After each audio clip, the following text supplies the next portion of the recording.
Bien, buenos días.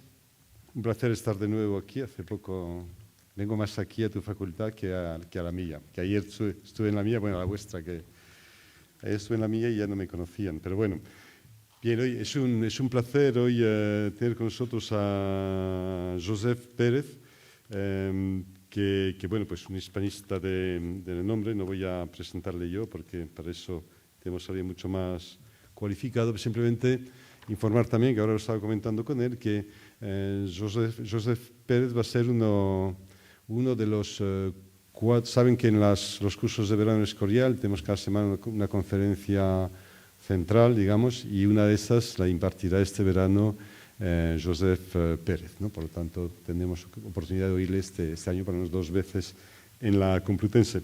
Dicho eso, sin más, le voy a hacer la palabra a José Luis Gonzalo, que, como sabéis, el comisario de la exposición que hemos hecho, bueno, ha terminado ahora a finales de enero, ¿no? Ah, bien, se ha prorrogado. Sí, porque han pedido, bien, que está prorrogada la exposición sobre el 5º centenario de la Biblia políglota. Saben que tanto en el 2013 como en el 2014, que era el año del centenario, en la Universidad Complutense, en la Facultad de Filología, hemos hecho un esfuerzo importante con un presupuesto especial para poder celebrar como era debido, a pesar de los pocos euros con los que contamos, ese hito importante en la cultura no solo española, sino más allá. Y por lo tanto, bueno, sin más, le cedo la palabra a José Luis Gonzalo, que va a hacer la presentación del conferenciante y lo que quiera. Muchas gracias, señor rector. Muchas gracias a todos los presentes y, sobre todo, mi presentación va a ser sobre un agradecimiento al profesor Josep Pérez, que ha aceptado venir en esta ocasión a la Universidad Complutense para hablarnos sobre Cisneros y la Biblia políglota. Como bien ha dicho el señor rector, estamos conmemorando el 5º centenario de la Biblia políglota complutense, y esta obra, magna de la edición en España y de la erudición filológica renacentista, pues no se puede entender sin también abordar la compleja personalidad de quien fue su impulsor, el cardenal Cisneros. El profesor Pérez ha dedicado toda su larga trayectoria investigadora y docente al estudio de España y del humanismo y de la literatura y de la política en un periodo fundamental para la historia de nuestro país, que fue el que transcurre entre la época de los Reyes Católicos y el reinado de Felipe II. El profesor Pérez, francés, pero de origen español por sus padres, pues entiendo que su opción por estudiar la historia de España era no solo una opción académica o investigadora, sino que también es una búsqueda, o empezó siendo una búsqueda personal, una indagación personal sobre sus raíces. Pero el profesor Pérez no está solo aquí porque sea un especialista en la época o porque haya escrito y publicado recientemente una biografía sobre el cardenal Cisneros, publicada en el 2014, sino también que está aquí presente por el hecho de que la Universidad Complutense deseaba rendirle un homenaje. Recientemente ha recibido el Premio Príncipe de Asturias de las Ciencias Sociales, y teniendo en cuenta no solo esto, sino que además, como nos acaba de comentar en el despacho del decano de Filología, pues él durante muchos años fue nuestro vecino como director de la Casa de Velázquez, pues parecía conveniente también en esta ocasión abrirle la puerta a un ilustre vecino en este centenario del 5º centenario de la Biblia políglota complutense. Y para no extenderme demasiado en mi presentación, porque creo que la trayectoria del profesor Pérez es bien conocida, larga, fructífera, y simplemente con citar el premio recientemente concedido bastaría. Y además tengo la experiencia de que cuando uno es un maestro, y el profesor Pérez es un maestro generoso, los elogios no suelen servir de nada, porque llega un momento que aquellos elogios pues ya los han recibido tantas veces que los maestros no los necesitan. Por lo tanto, voy a abandonar la perspectiva institucional del discurso de presentación y del elogio para trocarme en aquel estudiante que en los años 80 estudiaba Historia Moderna en la Facultad de Geografía e Historia, un poquito más abajo, y por lo tanto muy cerca de la casa de Velázquez, donde solía ir más a aquella biblioteca a estudiar por la facilidad de acceso a los fondos. Aquí había que pedirlos con ficha, pero en la casa de Velázquez te metías, bajabas a los sótanos con los fantons y sacabas los libros. Bueno, pues aquellos libros, hubo dos que tuvieron una importancia fundamental en mi formación como historiador. Y dos libros de dos autores que, desgraciadamente, han tenido que enfrentarse para, entre comillas, un tribunal, el de los premios Príncipe de Asturias, tuvo que optar entre entregar el premio de las Ciencias Sociales a Geoffrey Parker o a Josep Pérez. Y en este caso, el premio se lo llevó Josep Pérez. Pues curiosamente, dos de los libros que más me marcaron fueron la biografía de Felipe II de Bolsillo, de Alianza Electoral, de Parker, y el otro libro fue Los Comuneros, del profesor Pérez. En el de Felipe II aprendí un poco la perspectiva de la historia desde el punto de vista individual, biográfico.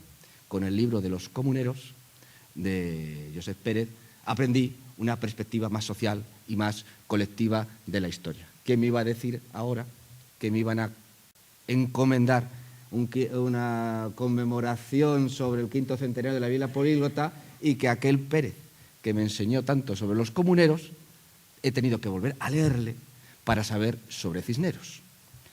He leído la biografía, pero yo lo que quiero es que él me cuente, o nos cuente personalmente a todos, su perspectiva del cardenal Cisneros, aquel cardenal que, como también nos acaba de comentar en la charla previa a esta conferencia, pues en 1956 uno de sus maestros, Pierre Vilar, le definió al cardenal Cisneros como un político progresista, el mayor político progresista de la época.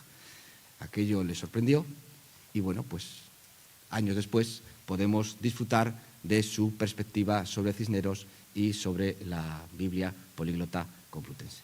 Y, como digo, es un homenaje de la Universidad Complutense, pero en mi parte, la parte personal, pues también tenía un homenaje que rendirle hoy de manera personal. Así que, sin más, les dejo con el profesor Pérez. Muchísimas gracias.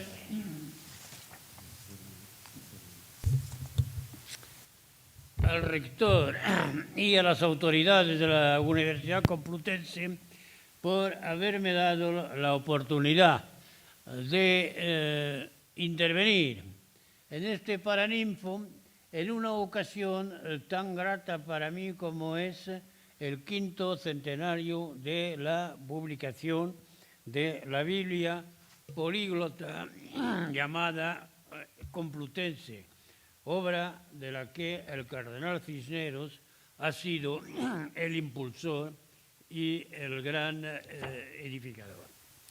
El primero de los 6 volúmenes de la llamada Biblia Complutense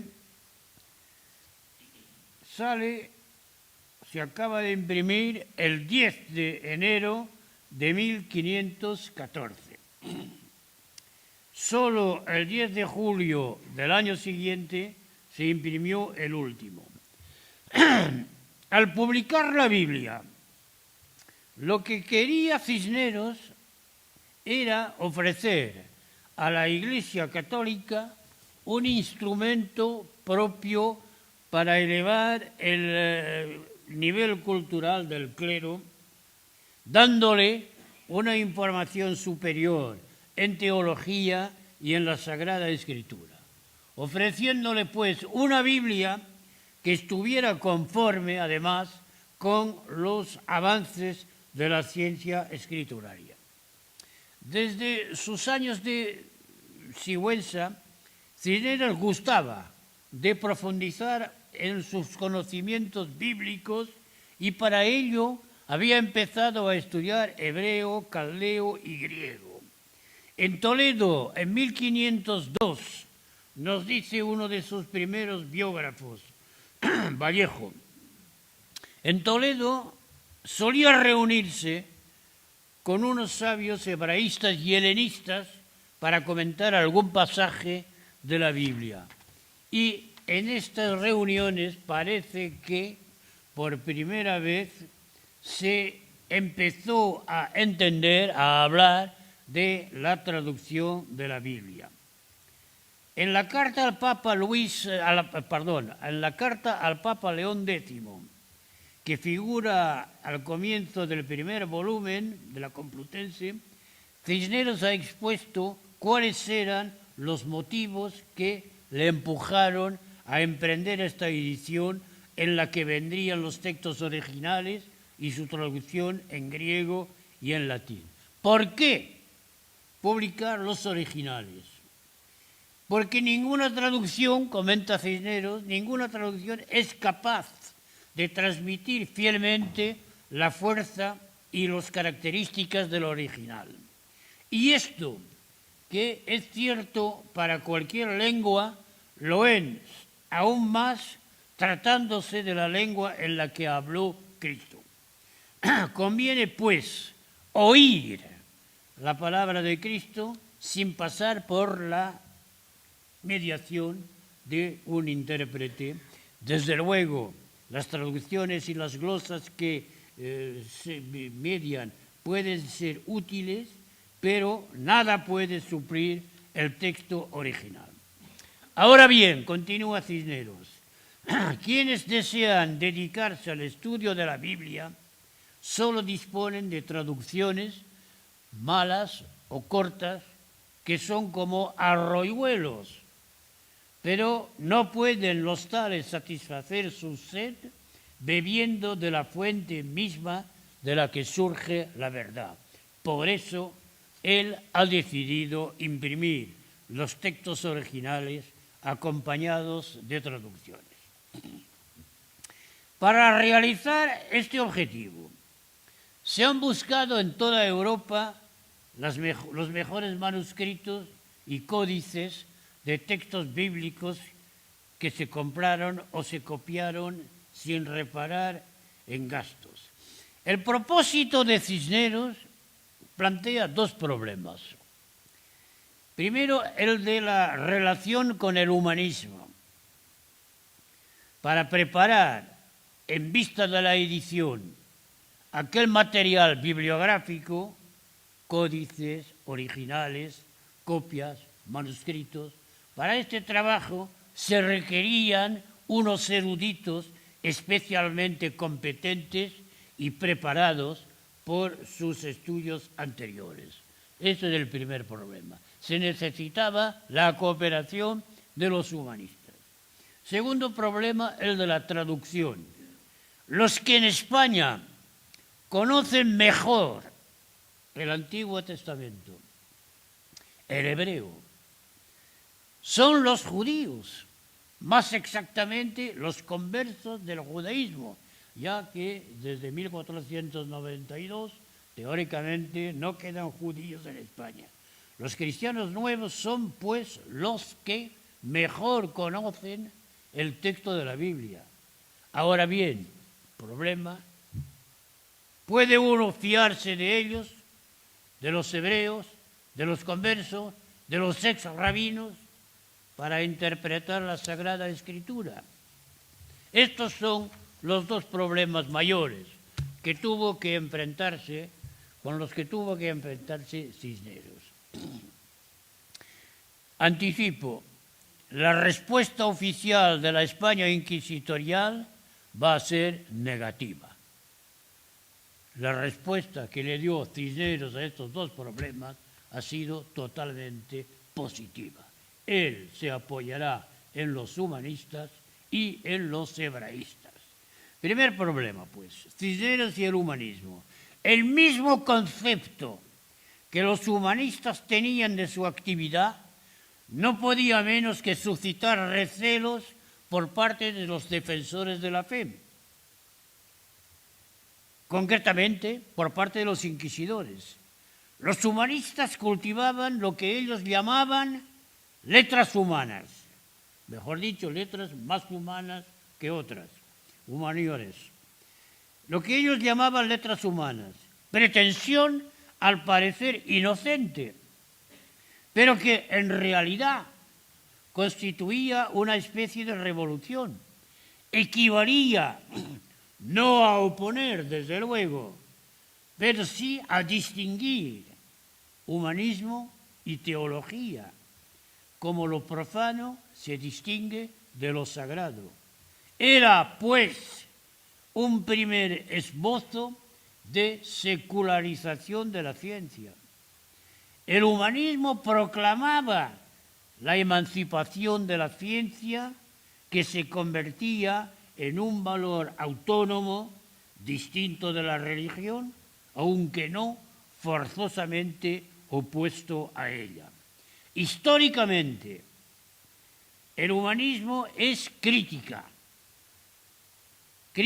textual. Se trataba de eliminar de los textos los errores que la ignorancia o el descuido de los copistas habían ido acumulando. Ahora bien, los humanistas pretendían aplicar esta norma a los textos sagrados, a la Biblia, no solo a Aristóteles, a Platón, a Homero, a Virgilio, etcétera, sino también a la misma Biblia. Los mismos métodos críticos que la filología utilizaba para depurar los textos de los autores clásicos valía también para la Biblia. La Biblia textual, la crítica, textual, se convertía así en crítica a secas, en espíritu crítico, y en ocasiones todavía se volvía subversiva. Y es así como, a mediados del siglo XV, Lorenzo Valla probó que la llamada donación de Constantino, origen del poder temporal de los papas, era en realidad una falsificación grosera realizada en una época tardía. Fue aquel afán por restituir a los textos de la antigüedad greco-romana y también a la Sagrada Escritura, por restituir su prístina pureza y por buscar su sentido exacto y literal, lo que de manera temprana llamó la atención de los inquisidores españoles. Los escolásticos del XVI acabarán sosteniendo que no hace falta ser filólogo para ser buen teólogo. Incluso, lo primero, ser filólogo, puede perjudicar lo segundo. O sea, que la crítica puede llevar a la herejía. Esta fue la teoría que dominó, que acabó dominando en el siglo XVI. Esta fue la teoría que hizo de Fray Luis de León una víctima de la Inquisición. Al decidir que se publique una nueva versión de la Biblia, Cisneros constata que los manuscritos latinos de la misma presentan entre sí numerosas variantes. Existen buenas razones para pensar que los copistas han alterado muchos textos. Cisneros pide, pues, a los editores de la Políglota que corrijan los libros del Antiguo Testamento según el texto hebreo y que corrijan los textos del Nuevo según el texto griego. Pero no deben cambiar nada en las lecciones comúnmente aceptadas en los manuscritos más antiguos. En la Iglesia se utilizaban dos traducciones. La traducción griega del Antiguo Testamento, llamada de los 70, y la traducción latina de San Jerónimo, la llamada Vulgata. Lo que quiere Cisneros es ofrecer una edición crítica de las dos traducciones, de las de los 70 y de la Vulgata. No se trata, pues, de hacer una nueva traducción griega o latina. Se trata simplemente, desde el punto de vista de Cisneros, de conservar los textos que la tradición católica ha tenido siempre por auténticos, es decir, como dignos de credulidad, de fe, corrigiendo los errores que haya podido haber, pero manteniendo los textos en su prístina pureza. O sea, de que lo que se trataba era de dar una buena traducción de la Biblia, pero respetando lo que ya se había hecho tradicional en la Iglesia, la versión griega de los 60, 70 y la versión latina de San Jerónimo. El punto de vista de los humanistas era distinto. Estos, los humanistas, hubieran querido realizar una nueva traducción de la Biblia a partir de los mejores manuscritos existentes. Y si hay fallos en la versión de los 70, pues corregirlos. Y si hay fallos en la Vulgata, lo mismo. Y esto es lo que pretendía Nebrija. Cuando Cisneros le pide su colaboración, Nebrija opina que este va a ser su criterio. Quiere revisar la Vulgata, dirimir las discrepancias entre los códices latinos, cotejándolos con los textos hebraicos, caldaico y griego, y de esta manera elaborar una nueva traducción latina. A este programa se opuso Cisneros rotundamente, sin rodeos. Nebrija debía limitarse a corregir lo que estaba viciado en la Vulgata a partir de los mejores manuscritos existentes, pero conservando la Vulgata tal como la Iglesia Católica la había admitido a lo largo de los siglos. Este es el criterio que se tuvo en cuenta en la preparación de la Biblia de Alcalá, criterio que, andando el tiempo, ha dado lugar a una larga polémica a propósito del valor científico que se puede conceder a la Biblia complutense. Nebrija, representante máximo del humanismo, está, pues, en aquella circunstancia en desacuerdo total con Cisneros. Por eso prefiero retirarse. No colaborará a la Biblia políglota. Pero ello no significa que Cisneros esté reñido ni con el humanismo ni con Nebrija. Al contrario, al parecer fue Nebrija el primer humanista en enfrentarse a los inquisidores. Hacia 1505, precisamente cuando estaba preparando unos comentarios a la Biblia, el inquisidor general de esta mandó recoger su trabajo. No tanto para aprobarlo o condenarlo, escribe Nebrija a Cisneros, cuanto para hacer que el autor dejara de escribir. Si yo escribiera sobre temas vulgares o sin importancia, no dirían nada. Pero porque me meto en cosas críticas como la Biblia, entonces quieren que me calle, diciendo que, no sabiendo yo Sagrada Escritura, ¿por qué me atrevo con sola la gramática a hablar de lo que no conozco? Nos encontramos, pues, con el clásico y temprano recelo de los escolásticos ante los gramáticos. Nebrija no llegó a ser procesado porque Cisneros salió en su defensa. Y esto me merece un comentario. Se suele ver en la Universidad de Alcalá una creación representativa de las corrientes humanísticas. Habría que matizar mucho la idea. Al crear aquella universidad, Cisneros pensaba en algo que solo en parte se relacionaba con la erudición. Cisneros pensaba en algo que era mucho mayor. Su propósito era, como he dicho, de elevar el nivel cultural del clero. Como acertadamente ha señalado Batalló, la Universidad de Alcalá no es un centro de enseñanza más, no viene a hacer competencia a las universidades de Salamanca y Alcalá o Valladolid.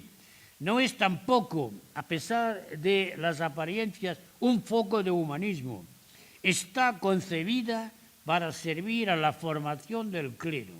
Por eso se da en ella la preferencia a la teología y a la Biblia, a las lenguas, sí, al latín, al griego, al hebreo, al árabe, a las lenguas también, pero porque pueden servir para entender mejor la Biblia. Para Cisneros, la filología, que es la ciencia que cultivan los humanistas, la filología es un instrumento para entender la Sagrada Escritura. Y la teología positiva. La teología positiva, es decir, la teología que apoya sus conclusiones con los principios, hechos y monumentos de la revelación y de la Biblia, no la teología que descansa en las disquisiciones y abstracciones de los doctores escolásticos.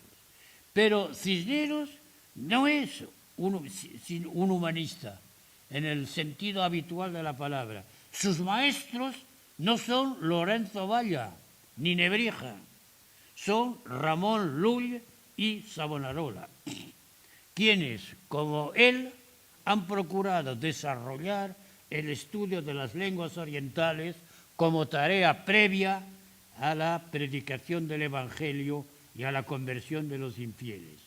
Llull quiso fundar en Mallorca un colegio que tendría esta finalidad.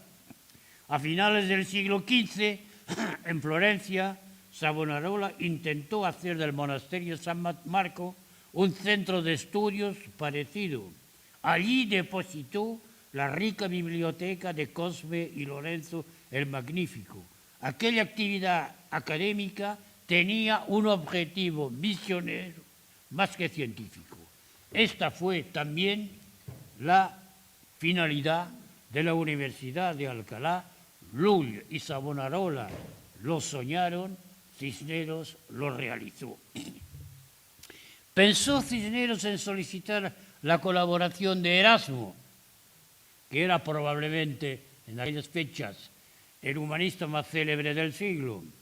Yo tengo mis dudas, no sobre la invitación, que consta en los documentos, sino en el objetivo de aquella invitación.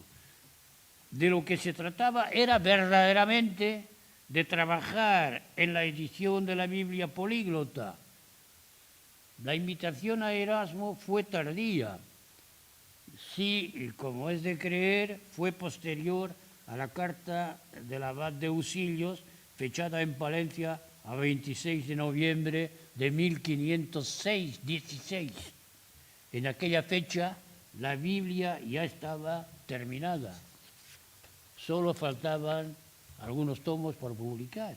Los primeros volúmenes habían empezado a imprimirse. Solo faltaban 7 meses para que saliera de prensa el último. Una invitación a Erasmo para colaborar en la preparación de la Biblia no tenía ningún sentido. Debía tratarse de otra cosa. ¿Cuál? No se sabe. De todas formas, Erasmo se negó a venir.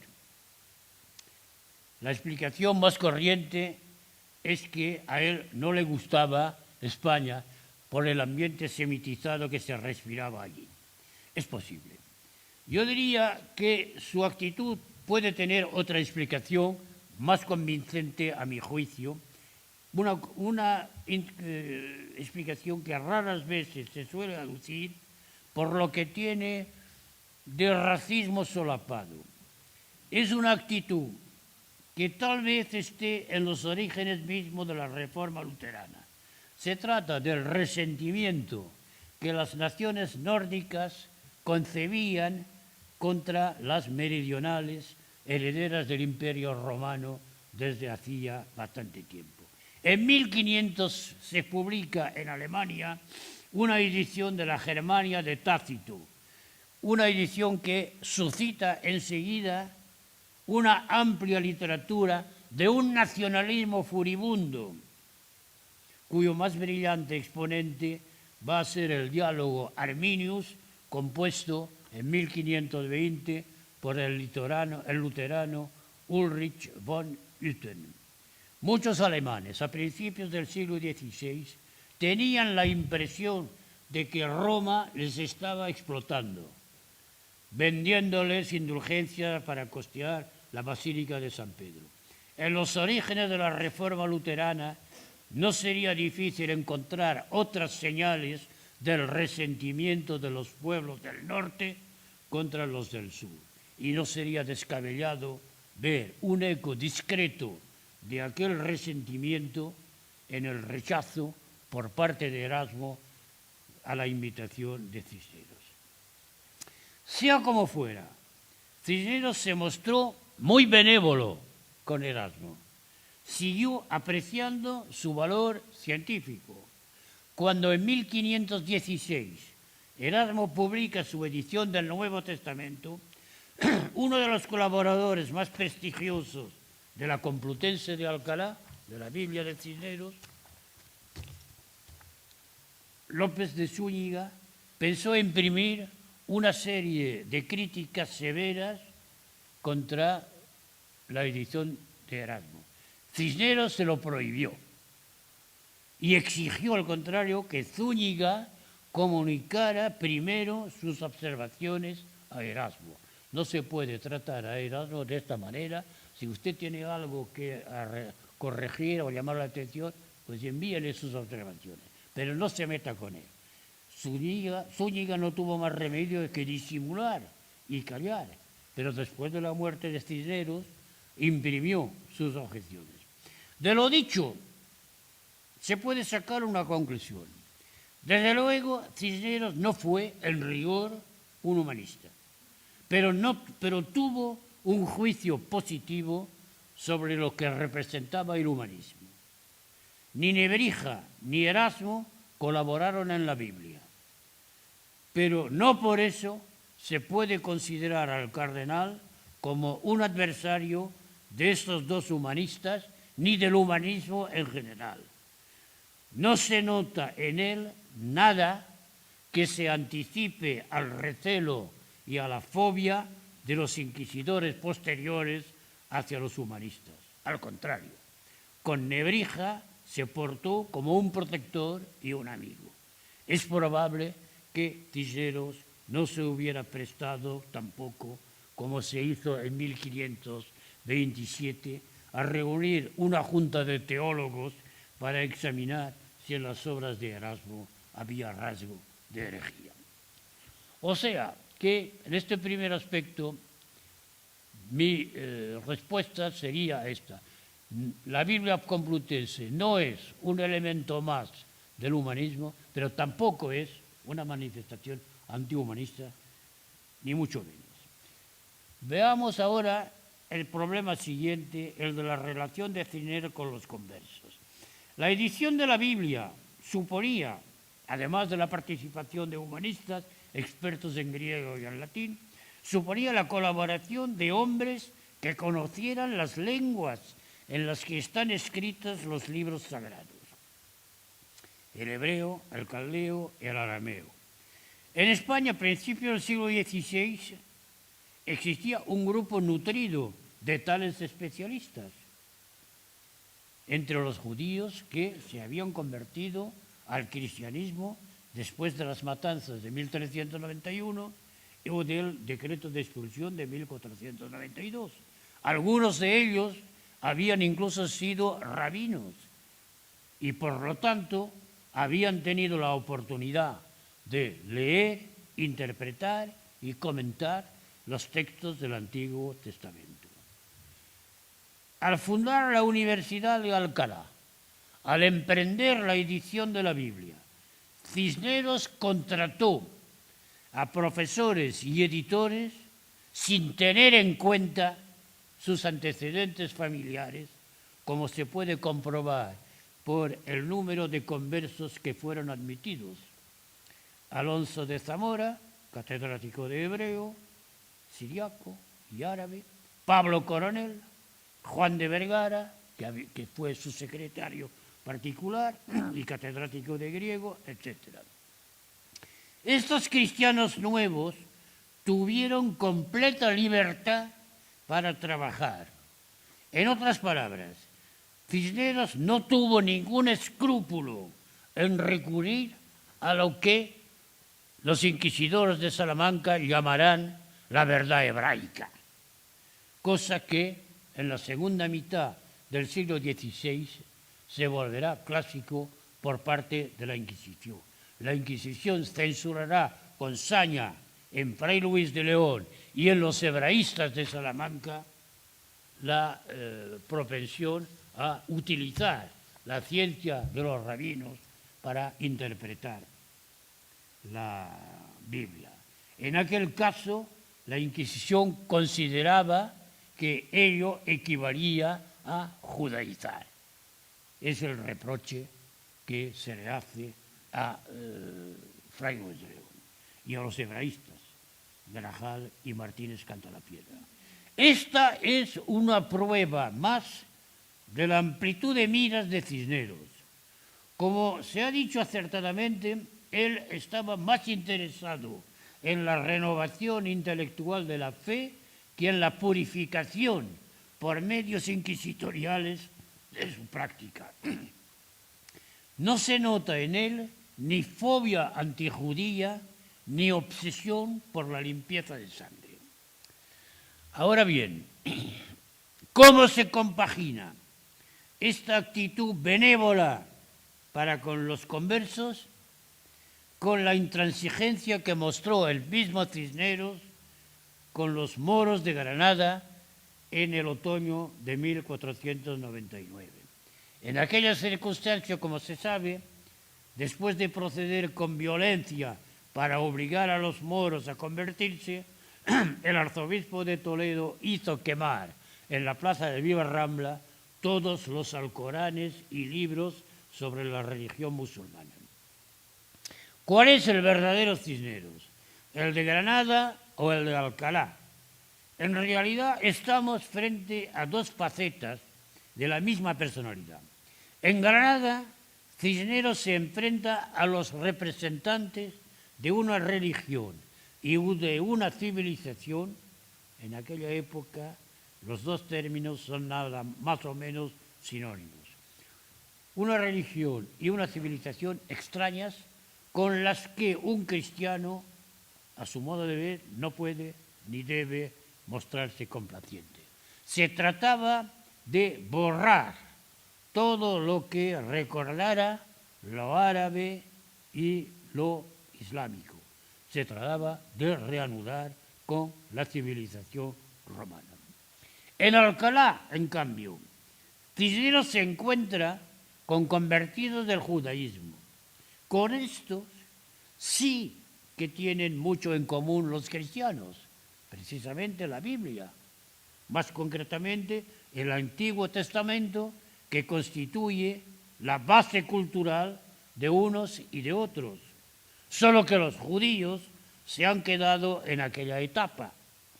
Se niegan a admitir que Cristo ha venido a cumplir las promesas que Dios le hizo a Israel y que el Evangelio es la continuación del Antiguo Testamento.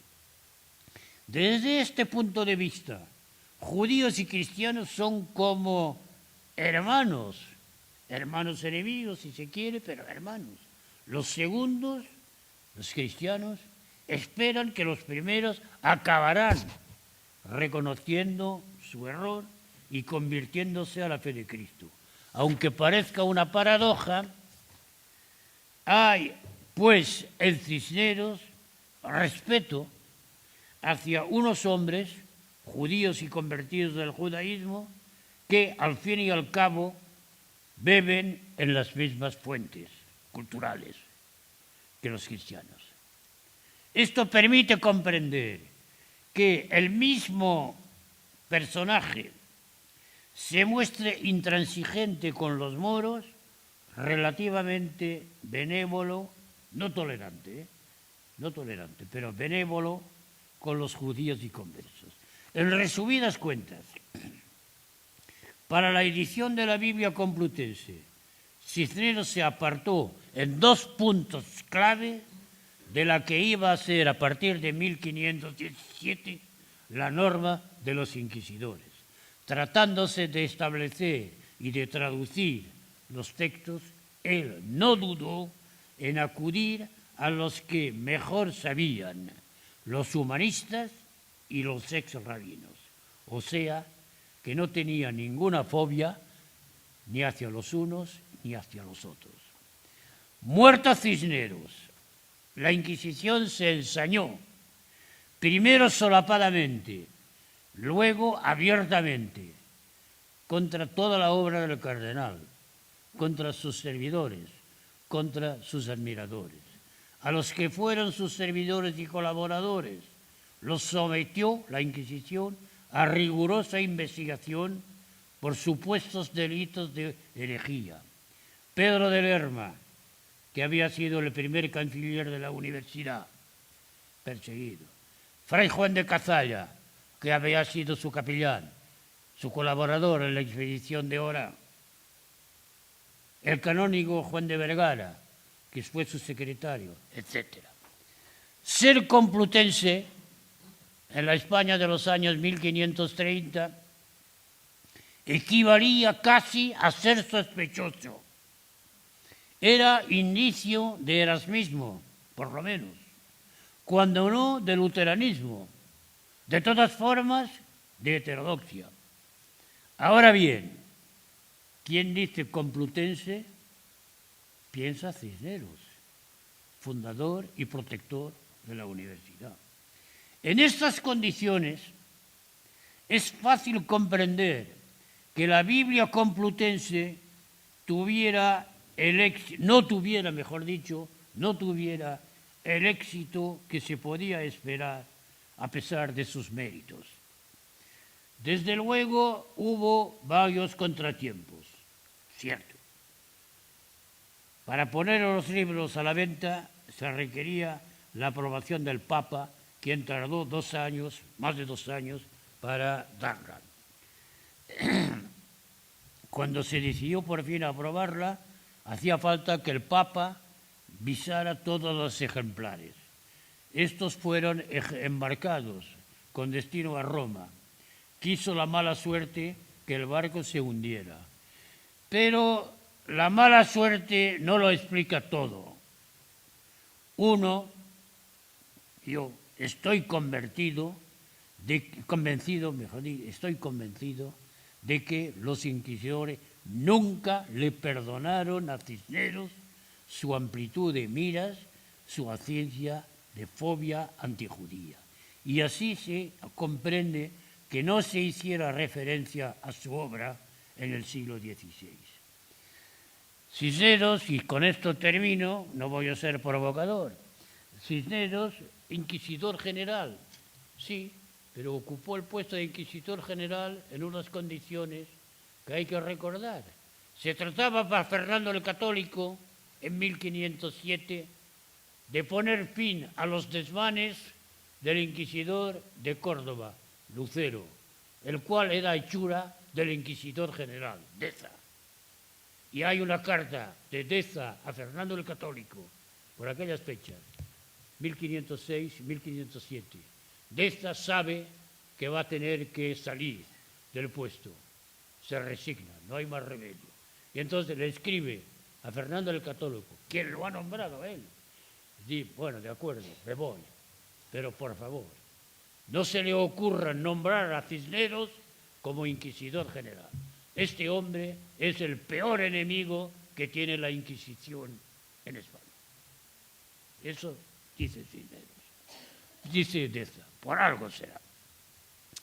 Y con esto sí que termino definitivamente. He dicho, y repito, que Cisneros, más que humanista, era admirador y discípulo de Lull y de Savonarola. Ahora bien, Savonarola acabó en la hoguera. No creo que a Cisneros le hubieran puesto en la hoguera, pero quién sabe lo que pudo ocurrir. De todas formas, a sus discípulos nada, no se le perdonó nada. Y por eso tengo mis dudas. Tal vez, de haber sido más joven, le esperaba el destino de un Savonarola. Gracias.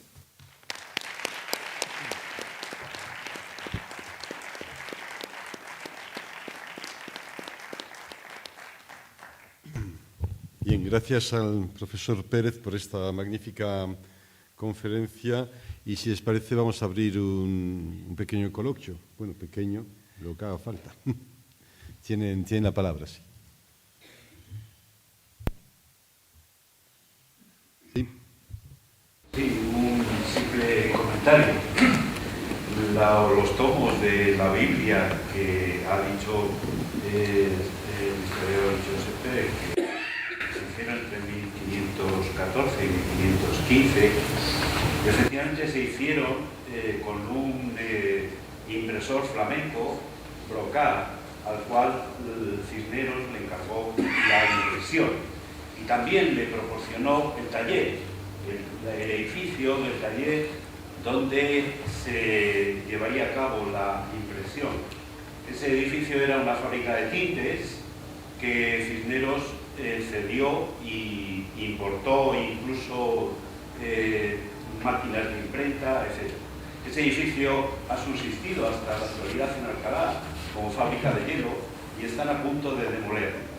Es decir, curiosamente, en el centenario de la Biblia Complutense, el edificio donde tuvo lugar la impresión de esos tomos, pues definitivamente se convertiría en un solar y después en unos bonitos apartamentos en el centro de Alcalá.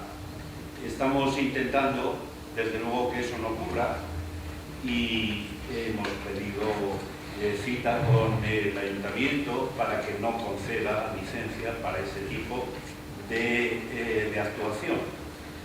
Hemos documentado toda la parte de la imprenta, la concesión a Brocard, la concesión a su viuda Francisca de Aguado en 1555, la conversión en definitiva del edificio en un bien privado, que la universidad nunca recuperó.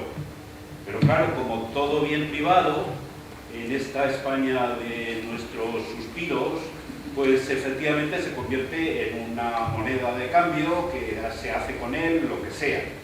Curiosamente, la burbuja inmobiliaria no llegó a tocar este edificio, pero estuvo casi a punto. Solamente hizo falta que se jubilase el dueño de la fábrica de hielo para que ahora este edificio se convierta en un bien mobiliario para esperar quizá la siguiente burbuja especulativa. Y eso es lo que tratamos de evitar. Simplemente un comentario casi anecdótico respecto a la excelente conferencia que he oído de don Josep Pérez. Bueno, gracias. No es anecdótico. Yo creo que efectivamente lo mismo que lo está haciendo en estos días la Universidad Complutense con esta exposición, pues todo lo que recuerda un pasado de esto cultural, de esta categoría, merecería más consideración, si no cabe duda. Yo desconocía ese hecho, que luego le daré mi tarjeta y así estaremos en contacto. Supongo que es la auténtica Casa de la Imprenta, porque ya sabe que ha habido dos ubicaciones. Sí, pero que había dos teorías sobre la ubicación. Me refiero a eso. Pero los documentos están ahí para probar efectivamente la propiedad, la transferencia, la concesión al impresor Brocard y después a su viuda, Francisca de Aguado, y después a su descendiente. ¿Alguna intervención más? Sí. Sí, estoy absolutamente de acuerdo con usted, evidentemente, con el propósito de la actitud de Cisneros en torno a los judíos y a los musulmanes. Y cómo se puede entender esta dicotomía entre la Operación Granada en 1499 y esa defensa de pero también ha mencionado que en Alcalá uno de los idiomas que se enseñan es el árabe. ¿Cómo se puede eso también incorporar a la actitud de Cisneros en Granada y la aceptación de que en la universidad se enseñara el árabe, que también me gustaría saber exactamente cuánto árabe se enseñaba en Alcalá en esos momentos? No sé qué... Sí, tiene su explicación. En los precursores, digamos, o los maestros habían sido de Cisneros, Lulle y Savonarola, se ve lo mismo. ¿Sí? El árabe como lengua es indispensable, aprenderlo, saberlo, con fines misioneros. Porque ahí se trata en realidad la actividad, por eso insisto, Cisneros no es un humanista, no es un adversario del humanismo, pero su propósito es el de un hombre religioso. Elevar el nivel cultural de la nación y al mismo tiempo propagar el Evangelio en las zonas en que se ha introducido el Islam. Y claro, para esto se necesitan misioneros y gente que sea capaz de entender el árabe. Tiene su explicación, no tiene nada. Las lenguas orientales, digamos, tienen lugar en Alcalá, en este motivo, porque forman parte, no es de erudición pura, tiene perspectivas.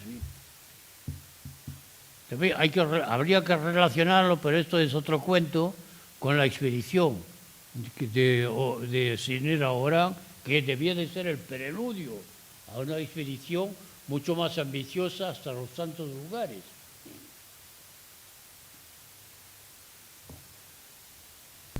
¿Alguna intervención más? Sí. Me gustaría saber los comentarios críticos de Antonio de Nebrija, que fueron requisados por Deza, ¿se han recuperado y publicado posteriormente? Sí, no. Sí, esto sí, yo creo, bueno, no soy especialista en Nebrija, pero tengo la impresión de que sí, que efectivamente la casi totalidad de lo que escribió Nebrija sobre aquellos textos, hay toda una bibliografía que se puede ver perfectamente. Todo esto sí se ha publicado. Cuando se enteró de que Cisneros se metía en temas de este tipo, de crítica textual, inmediatamente mandó recoger los textos. Y allí fue cuando Nebrija se dirigió a Cisneros. Y el otro dijo, bueno, no pasa nada. Pero efectivamente, no se le prohibió. Pero la idea de Deza era indudablemente la que iba a ser la norma de la Inquisición después de Cisneros. Es decir, no fiarse del humanismo. Hay textos que no cito, pero en fin, textos de teólogos famosos como Domingo de Soto. Dice, ¿qué se aprende en saber filología? Pues nada, es para una labor que no admiten, que les parece peligrosa en la medida en que es crítica. El humanismo empieza por crítica de textos, crítica textual, y termina con crítica a secas. Y esto es lo que efectivamente muchos no admiten. Cisneros no estaba en este caso. Tanto tratándose de Nebrija como de Erasmo, lo respetó. E incluso se interesaba por estos temas. Solo por postillar, el profesor Pérez, pues en Nebrija, en su época, parte de aquellos papeles los fue publicando como quincuagenas, que eran las lecciones finales de sus clases. No todos, pero luego posteriormente se ha encontrado el manuscrito y se editó por completo en los años 80, se editó por completo ese manuscrito que se cree que representa la mayor parte del pensamiento de Nebrija sobre las sagradas escrituras. O sea que no hay que interpretar de una manera excesiva el apartamiento de Nebrija. Cuando Nebrija dice, bueno, en esas condiciones prefiero retirarme. Esto no significa una ruptura, al contrario. Cuando Nebrija tiene problemas con la Universidad de Salamanca, se viene a Alcalá, entonces hay no es una carta, pero un dicho famoso, no sé si está documentado, de Cisneros al rector de Alcalá. Y dice, a Nebrija usted le va a dar tal sueldo, un sueldo muy elevado, para que lea lo que le dé la gana. Y si no quiere leer, que no lea. Nosotros no le pagamos por leer, sino para agradecerle lo que ha hecho por España. Esto, ¿quién es el jefe de Estado que sería capaz de decir estas cosas bien? Una divergencia intelectual, pero nunca hubo una divergencia personal entre ellos. Una anécdota que recoge Vallejo y luego Marcel Batallón, que son las conversaciones tras la reja. Sí, sí, pues, debe de ser posterior a Vallejo, porque sí, efectivamente, pues, debió de ser, porque Nebrija en Alcalá tenía vivía en no sé qué casa, y Cisneros tenía que pasar por delante de la casa para ir a la universidad o no sé dónde. Y entonces que solía efectivamente pararse allí.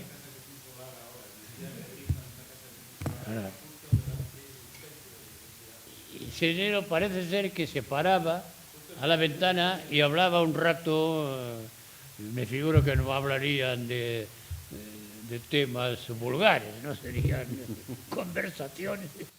Conversaciones tras la reja. No sabemos de qué hablaba, solo ha quedado una cosa, que Cisneros le decía a la mujer de Nebrija que no le diga vino. No le dé vino, no le dé vino. Ya no sabemos por dónde iba Cisneros. Serían conversaciones más elevadas, seguramente. ¿Alguna intervención más? Yo sí quería, antes comentaba con José Luis mientras hablaba el profesor Pérez, pero yo tenía entendido que probablemente en esa carta de 1516 lo que hace Cisneros es invitar, no tanto en efecto a participar en la Biblia, que ya está escrita y casi publicada, sino a impartir docencia en la Complutense. Pues, entendí que... Pero bueno, según las cartas han desaparecido, sí, con lo cual es pura especulación. Pero sí aquí se suele defender un poco esa teoría. Ahora, yo he hecho mi interpretación de la negativa de Erasmo, es muy provocativa también. No me atrevería. Sí, pero sí, hay algo, sin embargo, que no he dicho, pero en fin, que también entra en el caso, es que la idea de participar en una actividad como la de Alcalá, a Erasmo no debía de gustarle mucho. Erasmo, pese a todo lo que se ha dicho, a él no le gustaba comprometerse. Hay una frase célebre, creo que fue de Dámaso Alonso, un gran especialista de Erasmo, quien confesó un día, se lo dijo a Batallón, todo hay que decirlo, al fin y al cabo, que es Erasmo un cobarde. Un cobarde porque siempre que hay algún problema, huye, se desvía, no se mete en nada. Entonces, meterse en Alcalá hubiera significado, claro, tal vez comprometerse en algún que otro, y esto no quería líos. Muy distinto en este aspecto de un Voltaire. Voltaire se le compara a veces, Voltaire no dudó en intervenir a favor de tal o cual preso. Erasmo, que yo sepa. Bueno, Batallón no lo dice, lo dice en una nota, pero lo pone en notas cuando hay un problema. Tratándose de las controversias sobre la conquista de las casas de Vitoria, bueno, que son efectivamente intervenciones por parte muy valerosas y por parte de los teólogos. Y dice Batallón, en la difícil cuestión de los derechos de los españoles, los seguidores españoles de Erasmo se mostraron siempre muy prudentes. O, mejor dicho, no dijeron nada. Bien, si no hay más intervenciones, agradecer otra vez al profesor Pérez. Es decir, el profesor Pérez y yo tenemos varias cosas en común. Una de ellas es que los dos hemos nacido en Francia y los dos nos llamamos Joseph, pero yo también en mi época francesa no me llamaba José, sino Joseph, que era un nombre muy raro. En Francia yo no encontré en los 24 años que viví en Francia más que un Joseph. Aquí está lleno de José y de Pepe, pero entonces es bastante raro. Pero lo que quiero hacer notar, que además él es francés y yo no, pero he notado que él tiene menos acento que yo. Y por lo tanto quiero felicitarle también por eso. Imagino que lleva mucho tiempo estudiando eso. Y dos o tres cosas para concluir. En primer lugar, esa facultad de teología, que fue la primera, en efecto, con filosofía y con desapareció la Complutense, creo que fue en el 1848 o 56. Es decir, también es la primera creada, la primera que desaparece, porque a partir de ese momento ya los estudios de teología pasan a depender directamente de la Iglesia y la Complutense ya tenía otro... En relación con lo que decía sobre la... No tenía ni idea del tema de la fábrica de hielo, pero hablaré con el rector de Alcalá y a ver si entre las dos universidades podemos hacer también alguna presión hacia el alcalde o a quien corresponda para ello, ¿no? También lo que ha dicho el profesor Pérez me sonreía antes, decía que en 1530 ser complutense era ser sospechoso. Pues no ha cambiado mucho, porque hoy en día también alguna prensa, por lo menos ser complutense, es también ser sospechoso de los peores males, ¿no? Pero en fin, sin más, agradecerle sinceramente su conferencia. Yo me he apuntado ahí para comprar la biografía de Cisneros y leérmela de aquí a este verano, cuando vuelva usted a la Complutense, vamos al Escorial. Y sin más, quería hacerle entrega lo tengo aquí, perdón, del catálogo de la exposición que el comisario pesa un poco, pesa un poco, es un catálogo precioso, le dejo también la bolsa para que pueda llevar. Y muchas gracias. bueno, nada, gracias a usted. Nada.